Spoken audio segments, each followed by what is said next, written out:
Starbucks इतना कुछ खास नहीं कर रहा है। इनफैक्ट वो 40% ईयर टू डेट डाउन है और currently 474th worst performing stock है S&P 500 में। ये कोरिलेट करता है टोटल मार्केट कैप लॉस के $66.4 बिलियन का। और क्योंकि ओवरऑल मार्केट ही खराब चल रहा है तो मुझे लगता है कि बहुत सारे लोग आप में से सरप्राइज्ड भी नहीं होंगे। जो नैस्डैक और रसेल 2000 है वो ऑफिशियली बेयर मार्केट्स में है और S&P 500 जो है वो करेक्शन और बेयर मार्केट की टेरिटरी में है। मगर हालांकि ये आसान है कि स्टारबक्स के सेल ऑफ को as a result of weak market को कह सकते हैं अपन, मगर एक्चुअली बहुत सारे बैकग्राउंड फैक्टर्स हैं जो कि इस सेल ऑफ को प्रमोट कर रहे हैं। और अगर आप मुझ पे बिलीव नहीं करते तो अब इस चीज़ को देखो। पिछले महीने जो रिटायर्ड फादर हैं स्टारबक्स के, हॉवर्ड शल्ट्स, वो स्टारबक्स में वापस आए जिसकी वजह से कंपनी की डायरेक्शन चेंज कर सके वो। अब ऐसा पहली बार नहीं हुआ है कि हॉवर्ड रिटायरमेंट को छोड़ के स्टारबक्स चलाने वापस आए, क्योंकि 2008 में भी during the height of the financial recession Howard ने वापस से स्टारबक्स ज्वाइन किया था सीईओ की तरह और कंपनी को 2017 तक चलाया था। इस टाइम पीरियड में स्टारबक्स 17 गुना बढ़ा 2008 के बॉटम से, मगर कंपनी ने इतना अच्छा नहीं किया जब से हॉवर्ड ने छोड़ा। इनफैक्ट जो स्टॉक है वो वापस से सेम प्राइसेस में आ चुका है जहाँ पे उन्होंने छोड़ा था, जिसकी वजह से बहुत सारे इन्वेस्टर्स ये सोचते हैं कि क्या कोई स्टारबक्स को चला भी पाएगा या नहीं हॉवर्ड के अलावा। मगर इससे पहले कि हम उस जगह पे जाएं, हमें ये देखना होगा कि क्या हॉवर्ड वापस से स्टारबक्स को सेव भी कर सकते हैं या नहीं। तो आखिर स्टारबक्स को क्या हुआ? सबसे बड़ा फैक्टर है जो कि स्टारबक्स को गिरा रहा है वो भी वर्ल्ड वाइड शॉर्टेजेस में, जो कि है लेबर। अगर आपने ज़्यादा पहले से नहीं सुना तो एक सिग्निफिकेंट नंबर ऑफ एम्प्लॉयज़ जो है वो यूएस में अपनी जॉब्स को क्विट कर रहे हैं पिछले कुछ सालों में। इनफैक्ट 2021 में 47 मिलियन अमेरिकन्स ने अपनी जॉब्स को छोड़ दिया। अगर आपने नोटिस नहीं किया तो 1/4 of entire US labour force है ये।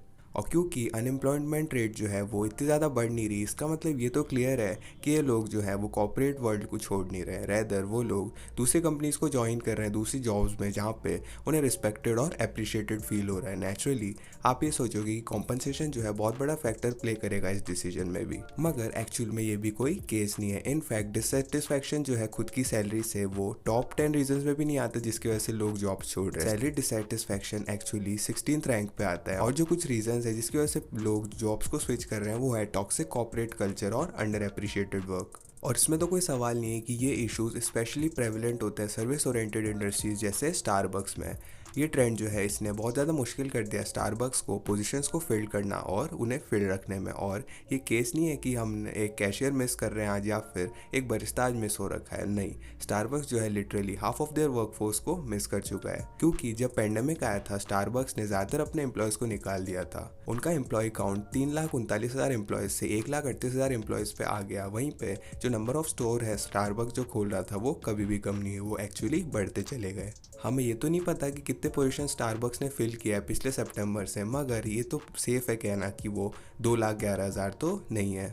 इसका मतलब यह है कि जो रिमेनिंग एम्प्लॉयज़ हैं उन्हें बहुत ज़्यादा काम करना पड़ रहा है जिसकी वजह से मोटिवेट हो रहे हैं जॉब बदलने के लिए। और जो स्टाफिंग शॉर्टेज है वो एक्चुअली इतनी ख़राब हो चुकी है कि कुछ स्टारबक्स की लोकेशन ने एक्चुअली कम कर दिया है स्टोर आवर्स को। और क्योंकि एज ए बिजनेस ये यूजुअली लास्ट चीज़ होती है जो आप करना चाहोगे, स्पेशली अगर वहाँ पे डिमांड हो तो। स्टाफिंग शॉर्टेज को फेस करने के साथ ही स्टारबक्स को सप्लाई शॉर्टेज भी फेस करनी पड़ रही है। अगर आप अपने लोकल स्टारबक्स में जाओगे तो ऐसा ज़रूर होगा कि कुछ उनके मेन्यू आइटम्स अनअवेलेबल होंगे क्योंकि इंग्रेडिएंट्स नहीं होंगे, और कुछ जो हार्डेस्ट इंग्रेडिएंट्स है वो है ओट मिल्क, फ्लेवर्ड सिरप और टी बैग्स। मगर जो शॉर्टेज है वो एक्सटेंड होती है स्टारबक्स के मोस्ट पॉपुलर ऑफरिंग्स में भी। कुछ लोकेशन में फ्रेपेचिनो मिक्स या फिर ब्रेकफास्ट सैंडविचेस भी नहीं है। और कुछ ही महीनों पहले एंटायर रीजन था जो न्यूयॉर्क का, वहाँ पे मौका भी ख़त्म हो चुका था। तो ना कि सिर्फ स्टारबक्स के एम्प्लॉयज़ को ज़्यादा काम करना पड़ रहा है, मगर उन्हें कॉन्स्टेंटली डील करना पड़ रहा है कस्टमर्स से जो कि उदास है कि उन्हें वो चीज़ नहीं मिल पा रही जिसके लिए वो आए थे। और जितना लंबा शॉर्टेज चलती रहेंगी ये और ज़्यादा हार्ड होता जाएगा स्टारबक्स को लिए रिकवर करने को। सप्लाई शॉर्टेज एक ऐसा रीज़न नहीं है जिसकी वजह से कस्टमर्स दुखी हो रहे हैं। एक और इशू है जो कि कस्टमर डिससेटिस्फैक्शन बढ़ा रहा है, वो है बढ़ती हुई कीमतें। अब इसमें तो कोई सीक्रेट नहीं है कि स्टारबक्स एक पहले से ही प्रीमियम ब्रांड है जिसमें एक्सपेंसिव ऑफरिंग्स हैं। बहुत सारे लोगों ने इन प्राइसेस के आगे देखा सालों से क्योंकि कन्वीनियंस और टेस्ट मिलती थी उन्हें। मगर जैसा कि स्टारबक्स कंटिन्यू कर रहा है प्राइसेस को बढ़ाना, ये मुश्किल होता जा रहा है कस्टमर्स के लिए जस्टिफाई करना स्टारबक्स पे जाने के लिए। जो सबसे ख़राब पार्ट है इसमें ये है कि ना कि स्टारबक्स के पास भी इसके ऊपर पूरा कंट्रोल नहीं है। प्राइसेस जो हैं अक्रॉस द बोर्ड वो बढ़ते ही जा रहे हैं और उन्हें खुद भी प्राइसेस बढ़ाने पड़ेंगे कीप अप करने के लिए। फॉर एग्जांपल जो कॉफ़ी की प्राइस है वो 2019 से डबल हो चुकी है, $100 अ पाउंड से $200 पर पाउंड में। सिमिलरली आई एम श्योर जो सारा इक्विपमेंट है स्टारबक्स की लोकेशन पे अपने कप्स, स्पून्स और स्ट्रॉ के साथ ही वो भी प्राइस पे काफ़ी ज़्यादा बढ़ चुका है इन्फ्लेशन की वजह से।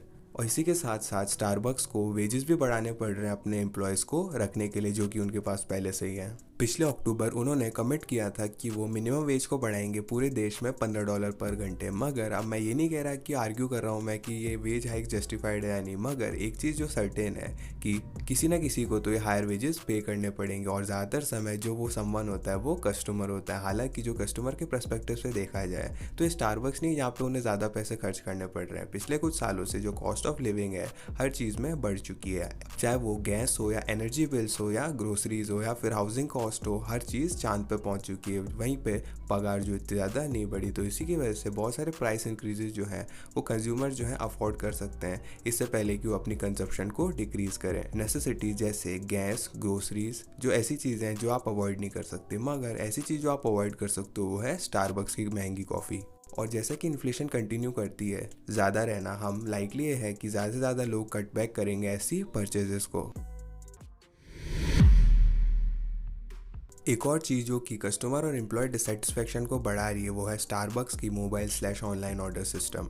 एम्ब्रेस करना मोबाइल ऑर्डर सिस्टम को बहुत सही था पेंडेमिक के दौरान, मगर लॉन्ग टर्म ऐसा लग रहा है कि इसने ज़्यादा प्रॉब्लम ला दी है सोल्यूशंस के बजाय। यहाँ पर एक चीज़ है, जब लोग स्टोर में आते हैं और ऑर्डर करते हैं खुद से ही तो नेचुरल लिमिट होती है कि कितना लंबी लाइन जा सकती है। क्योंकि मेरा मतलब ये है कि अगर 20 लोग लाइन में होंगे तो बाकी जो लोग आ रहे हैं वो शायद स्टारबक्स को स्किप कर दे उस दिन के लिए। मगर जब बहुत सारे लोग ऑनलाइन ऑर्डर करते हैं तो जब अगर बहुत लंबी लाइन स्टोर होगी फिर भी स्टोर में, तो सारे जो ऑर्डर्स हैं उनको फुलफिल करना ओवरवेलमिंग बन जाएगा, स्पेशली ड्यूरिंग रश आवर्स और स्टाफिंग शॉर्टेज के साथ भी। और जब ये सारे ऑनलाइन कस्टमर स्टोर पे आ जाते हैं तो वो ये दुखी हो जाते हैं देख के कि उनका ऑर्डर अभी तक रेडी नहीं हुआ। एक और चीज़ जो नोट करने वाली ये है कि जब लोग ऑर्डर ऑनलाइन कराते हैं तो वो बहुत सारी कॉम्प्लेक्स ऑर्डर कर सकते हैं, क्योंकि ये बटन्स को क्लिक करना काफ़ी आसान होता है बजाय कि वर्बली कम्युनिकेट करना ऐसे ऑर्डर के लिए। इस चीज़ ने ऑनलाइन ऑर्डर्स को फुलफ़िल करना और ज़्यादा टाइम कंज्यूमिंग बना दिया, जिसकी वजह से बहुत ज़्यादा मुश्किल हो गया रश आवर डिमांड को पूरा करना। चीज़ों को और ख़राब करने के लिए जो उनका ऑनलाइन ऑर्डर सिस्टम है वो मिसिंग इंग्रेडिएंट्स को नहीं दिखाता, जिसका मतलब ये है कि कस्टमर्स ऑर्डर प्लेस कर सकते हैं जो कि बनाए भी नहीं जा सकते।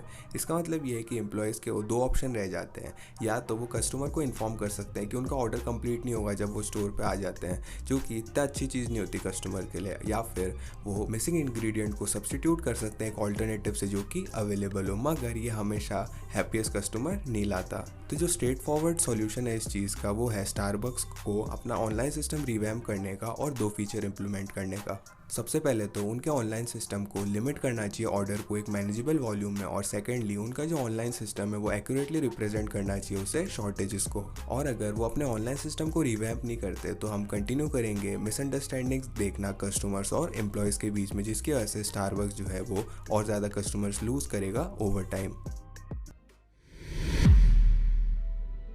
हालांकि जो भी सारे हमने फैक्टर्स अभी तक डिस्कस किए वो स्टारबक्स के बिजनेस को कम कर रहे हैं, मगर जो सबसे बड़ा रीज़न है हॉवर्ड के रिटर्न का स्टारबक्स में वो है उनके एम्प्लॉयज़ का यूनियनाइज करना। सर्विस बेस्ड बिजनेस जिसमें लाखों एम्प्लॉयज़ हैं, मिनिमम वेज वर्कर्स, यूनियंस जो है उनका बिगेस्ट फेयर होती है। यहाँ पे एक चीज़ है, हालांकि स्टारबक्स चार्ज करता है काफ़ी ज़्यादा अमाउंट उनके बेवरेजेस के लिए, वो एक्चुअली इससे बॉटम लाइन तक नहीं पहुँचाता। हिस्टोरिकली स्टारबक्स का नेट मार्जिन जो है वो अंडर 15% पे है, और हालांकि ये सॉलिड अमाउंट है रेस्टोरेंट बिजनेस के लिए, ये ज़्यादा लीवे नहीं देता रेजिंग वेजेस के लिए। तो जो स्टारबक्स है और बाकी लो मार्जिन कंपनीज है जैसे कि अमेजॉन, वो एक्सट्रीमली एंटी यूनियन है। मगर despite their attempt to stifle unions, हमने स्टारबक्स के एम्प्लॉयज़ को क्वाइट फाइट लेते हुए देखा है पिछले साल। फॉर एग्जांपल, आपको याद है किस तरह से स्टारबक्स ने कमिट किया था उनके मिनिमम वेज को $15 पर आवर ले जाने के लिए। ये उनका लास्ट डिच एफर्ट था स्टिफल करना यूनियन पार्टिसिपेशन को, जिससे पहले कि उन्होंने वेजेस को हाइक किया। वो अटेम्प्ट कर रहे थे टर्मिनेट करने के लिए हर यूनियन मेंबर को जिन्हें वो पकड़ सकते थे। उन्होंने मैनेजर्स भी भेजे स्टारबक्स के लोकेशन पे, जिसकी वजह से वो यूनियन पार्टिसिपेशन को ख़त्म कर सके। और ऐसा लगता है कि स्टारबक्स सिंपली डबल डाउन करने वाला है यूनियंस को ख़त्म करने के लिए, क्योंकि at the beginning of May Howard ने अनाउंस किया कि सेट ऑफ रेजेस देने वाले हैं जो कि सिर्फ बेनिफिट होगा नॉन यूनियनाइज वर्कर्स के लिए।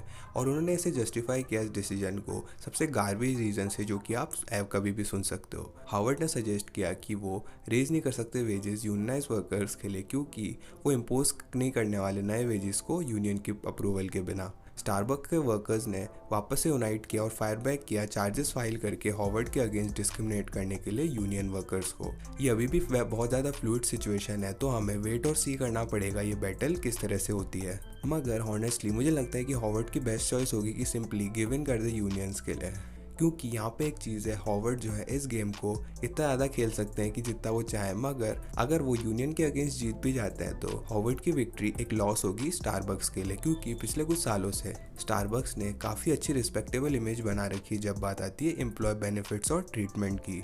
मगर जब वो अगेंस्ट यूनियन जाएंगे तो इजीली उस इमेज को ख़त्म कर सकते हैं, और ये एक स्टारबक्स का बेस्ट इंटरेस्ट में नहीं है मेरे हिसाब से। और क्योंकि ये प्राइमरी रीज़न है कि हॉवर्ड ने रिटर्न किया है, तो मुझे लगता है कि ये खूनी लड़ाई होने वाली है। दिन के आखिर में स्टारबक्स मेस है इंटरनली और एक्सटर्नली, और वो स्टाफ और सप्लाई शॉर्टेज की वजह से दिक्कत में है, जिनकी वजह से उन्हें इंसेन इन्फ्लेशन और बैड सॉफ्टवेयर की दिक्कत हो रही है। इसकी वजह से प्रिटी अनहैप्पी कस्टमर्स हो चुके हैं उनके। और इन सारी चीज़ों के साथ ही स्टारबक्स फियर्सफुली फाइट कर रहा है इंटरनल यूनियनाइजेशन के एफर्ट से, जो कि क्वाइट सक्सेसफुल है। हॉवर्ड जो है रिटर्न कर चुके हैं स्टारबक्स में। इसका मतलब ये है कि कितना क्रिटिकल है ये देख के पता चल रहा है सिचुएशन। और अनफॉर्चुनेटली यहाँ पे कोई भी ईजी सोल्यूशन नहीं है। अगर हॉवर्ड यूनियन से हार जाते हैं तो स्टारबक्स को और ज़्यादा हायर ऑपरेटिंग एक्सपेंसेस से जूझना पड़ेगा, जिसकी वजह से वो कस्टमर्स को रिटेन नहीं कर पाएंगे। और वहीं दूसरी तरफ अगर हॉवर्ड गिव अप नहीं करते तो स्टारबक्स जो है वो कंटिन्यू करता रहेगा स्टाफिंग शॉर्टेज फेस करना, मगर उनकी रेपुटेशन भी ख़राब हो जाएगी। और मेरे हिसाब से उनकी लॉन्ग टर्म रेपुटेशन ज़्यादा वर्थ करती है, ना कि शॉर्ट टर्म प्रॉफिट से। मगर इसी चीज़ के साथ ही अगर कोई स्टारबक्स को वापस से पटरी पर ला सकता है तो वो है हॉवर्ड। तो हमें इंतज़ार करके देखना होगा कि वो क्या करते हैं। क्या आप बिलीव करते हो कि हॉवर्ड स्टारबक्स को वापस पहले ऐसा कर देंगे? कमेंट करके ज़रूर बताना। साथ साथ इस वीडियो को लाइक कीजिएगा अगर आप मानते हो कि स्टारबक्स ओवररेटेड है। और हमारे इंटरनेशनल चैनल्स को चेकआउट कीजिएगा हमारी वीडियो बाकी लैंग्वेजेस में देखने के लिए, और चैनल को सब्सक्राइब कीजिएगा बाकी क्वेश्चंस लॉजिकली आंसर्ड देखने के लिए। मैं था चिरंजीव, मैं मिलता हूँ आपसे अगली वीडियो में।